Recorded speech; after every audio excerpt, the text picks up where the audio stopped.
अस्सलाम वालेकुम मेरे अजीजों, कैसे हो? उम्मीद करती हूँ बिल्कुल खैरियत से होगे, हंसते मुस्कुराते खेलते हुए शादो आबाद होगे।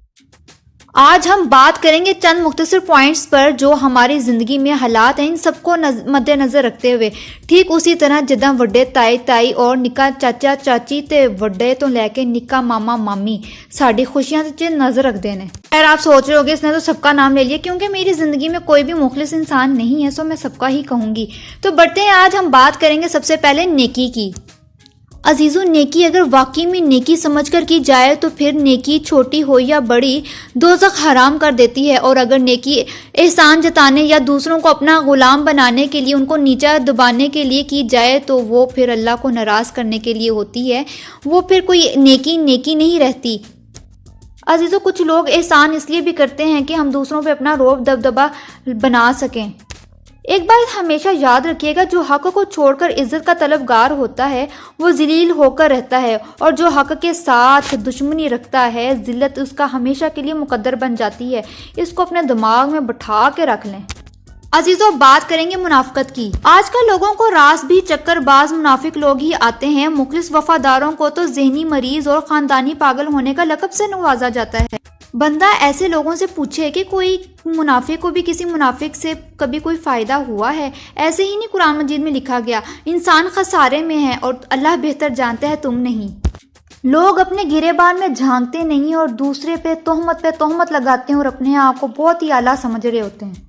अजीज़ों, जब अपने और अपने घर वालों के बचाव के लिए आप लोग आवाज़ उठाते हैं तो ऐसे लोग बेमायनी और इंतहाई घटिया बातों का सहारा लेते हैं, एहसान फरामोशी का इल्ज़ाम लगाते हैं। इससे पहले हम ही होते हैं जो कुर्बानियाँ और एहसान करते आ रहे होते हैं ऐसे बेमुनाफिक लोगों के साथ।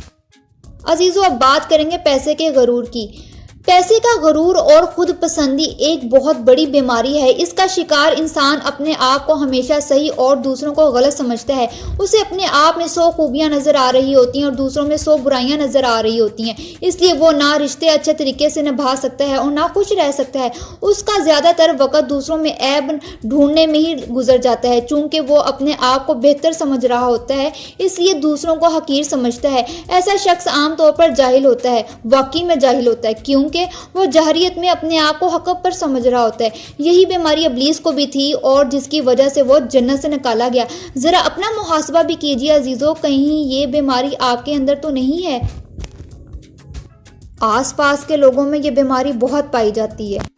बात करेंगे लफ्ज़ों की तासीर की। लफ्ज़ों में बहुत तासीर होती है, ये इंसानों की ज़िंदगी का रुख बदल देते हैं। मुर्दा दिलों को जिंदा और जिंदा दिलों को पल भर में मुरझा देते हैं। इन लफ्ज़ों को दूसरों की तरफ रवाना करते हुए ये ज़रूर सोचें कि अगर ये लफ्ज़ हमारी तरफ आते तो क्या असर डालते। लफ्ज़ आंसुओं का सबब भी हैं और मुस्कुराहट का भी। ये आप पर मुनहसर है कि आंसुओं का सबब बनना चाहिए या मुस्कुराहट का। अजीज़ों, मुस्कुराइए और दूसरों की मुस्कुराहट की वजह बनिए। दूसरों की खुशियों में खुश होना सीखें। दूसरों के गमों को भी ये देखें कि उनको दिलासा दें, ना कि उनको मज़ीद गमज़दा कर दें। अजीज़ों, आखिरी बात करेंगे ज़वाल की। मुसलमानों के ना रुकने वाले ज़वाल की वजह यही है कि हमने आसानियाँ तकसीम करने की बजाय रुकावटें खड़ी करने का फ़न बहुत अच्छे से सीख लिया है। अजीज़ों, हम बहुत से हमारे बीच ऐसे लोग हैं जो सिर्फ अपना फ़ायदा देखते हैं। वो ये नहीं देखते हैं कि अगला बंदा किस अज़ियत से गुजर रहा है। वो बस कहते हैं कि मेरा काम निबटता जाए, दूसरे जाएं भाड़ में। मेरी बातें तल्ख ज़रूर हैं लेकिन सच्चाई पर हैं। आज के लिए सिर्फ इतना ही। मेरे चैनल राबिया सेंट्रल वॉइस को सब्सक्राइब लाजमी कर लीजिएगा, इसमें कोई बिल नहीं आता है। वीडियो अच्छी लगी हो तो अपना फीडबैक लाजमी दिया करें और मुझे दुआ में याद रखिएगा। अपना और अपने घर वालों का बहुत सारा ख्याल रखिएगा। फ़ी अमान अल्लाह।